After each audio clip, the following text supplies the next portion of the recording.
بسم الله الرحمن الرحيم والعاديات ضبحا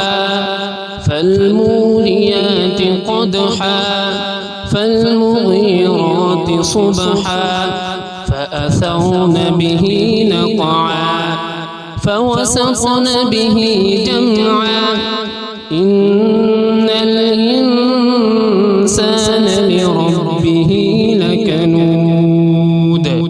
وإنه على ذلك لشهيد وإنه لحب الخير لشديد أفلا يعلم إذا بعثر ما في القبور وحصل ما في الصدور إن ربهم بهم يومئذ لخبير.